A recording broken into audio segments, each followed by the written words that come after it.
What if I told you that Pokemon doesn't use a mana system? I know that's a bold statement to make, given that cards like this literally exist. But let me explain what I mean. Pokemon's energy cards might look like mana, they have different colors and different symbols that even look pretty close to mana symbols, and they do somewhat restrict what sort of Pokemon you can put in your deck based off of the color of the energy. But that's about where the similarities end in my opinion. So if Pokemon's energy cards aren't like mana resources at all, then what are they exactly? Let's talk about that.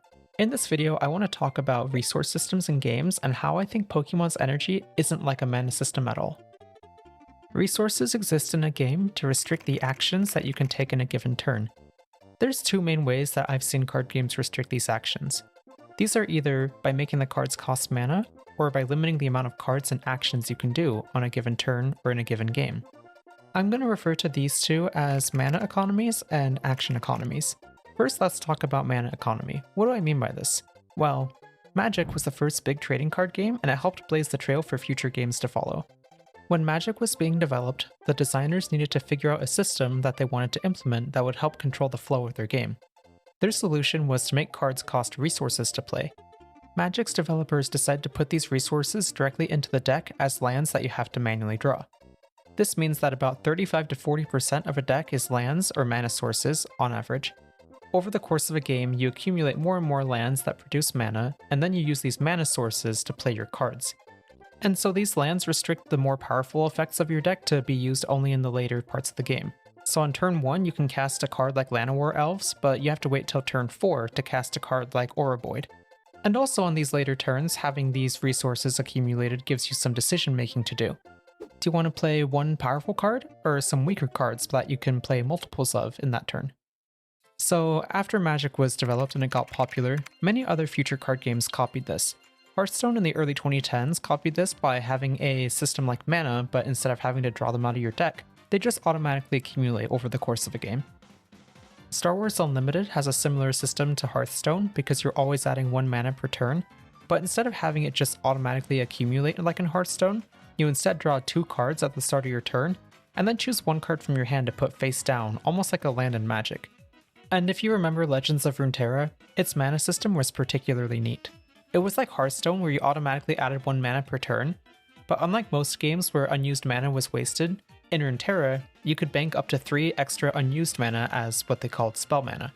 So if you didn't play anything on your first 2 turns, you would have 3 regular and 3 spell mana on turn 3, so you could play a 3-drop creature as normal, or you could spend 6 mana to cast spells. It was a very interesting design decision, and I still remember it super fondly. But now let's shift away from mana economies and start talking about action economies instead. So what do I mean by an action economy? I think Yu-Gi-Oh! Is the best example that I have of this. Instead of having like mana or other resources that you have to play to cast your spells, the restrictions on what you can play come from having a limited amount of actions you can take on a given turn. In the case of Yu-Gi-Oh! These come from the restrictions on normal summons and also hard once per turns on your cards. The rule for normal summoning in Yu-Gi-Oh! Is actually pretty simple. If the monster has 4 or less stars on it, that being its level, you can just play it, but you can only do this once per turn. But also, summoning this monster doesn't make it any more difficult to play spells later on in the turn. Unlike in Magic, where if you spent all of your mana on a big, expensive creature, then you wouldn't have any more mana to cast spells, in Yu-Gi-Oh!, whether or not you choose to use a normal summon that turn doesn't make it any less or more difficult to play a spell that turn as well. So that's what I mean by action economy. Instead of being dictated by what sort of resources you have available to play your cards, instead it's all determined by the game rules as to whether you have the actions available to play that card or not. Of course, it's not all like this. There's a lot of link monsters, fusion monsters, synchro monsters, etc. And these monsters all require you to have established cards on the board already. But I'd say this is less like a resource system like a mana and more like just having prerequisites for a combo to be executed. I should also mention that in modern Yu-Gi-Oh!, because it's so easy to special summon most or all of the monsters in your hand, a lot of the times the resource in modern Yu-Gi-Oh! Is actually mostly just having cards in your hand and just raw card quantity. And that's why drawing cards is so powerful in Yu-Gi-Oh! And so important, because drawing cards adds more combo pieces to your hand. But let's circle back to how I started this video. What about Pokemon? If Pokemon doesn't use energy cards as mana, then what sort of resource economy does Pokemon use? Well, in my opinion, Pokemon is actually far closer to Yu-Gi-Oh! As its resource economy is set up. You kinda just take your opening hand and play the cards on them with no regard to paying for those cards with any resources like mana. Instead of mana, Pokemon uses other forms of action gating to restrict a player from doing too much in a single turn. If you want to evolve your Pokemon into a more powerful form, you can only do this once per turn per Pokemon, and you can't even do it on the same turn that they're played. So if you want to evolve your Charmander to a Charmeleon, you have to do it the second turn the Charmander's in play. This prevents you from evolving your Pokemon so fast that your opponent doesn't have any time to react. Pokemon also has powerful cards called supporters. These supporters are like spell cards, but you can only use them once per turn. They're very powerful, some of them letting you even just draw a fresh new hand entirely, and they don't cost any resources other than taking up your supporter for that turn, meaning you can't use any other supporter effect. Third, you can only retreat once per turn in Pokemon. And fourth, and most importantly, you can only attack once per turn. Pokemon is all about directly attacking your opponent's Pokemon in play, knocking them out, and taking 6 prizes all before your opponent does the same to you. This places a huge emphasis on getting your main attacker set up and attacking every turn, so you can take prizes as quickly as you can. And since you only get to attack once per turn, you have to make sure that your attack counts.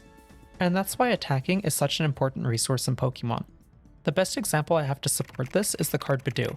It doesn't cost anything to play, its attack doesn't have any energy requirements whatsoever, and it doesn't even have a retreat cost.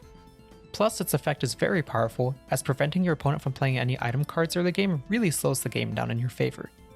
But the fact that Bidoof's effect prevents you from using any other attack that turn means that Bidoof only sees play in slower decks that don't have much better things to be doing in the early game anyways. And now, to address the elephant in the room that I've been alluding to the entire video, energy is not mana. Unlike other mana-based games, energy is only used for a very specific purpose in Pokemon, attacking at the end of your turn. Remember that in Magic, you need mana to basically do anything, so having a 0 mana hand on turn 1 is essentially a death sentence since you can't even put anything into play. In contrast, the functions of energy in Pokemon are far more limited. Let me list out every single thing that an energy can do in Pokemon, from least to most relevant.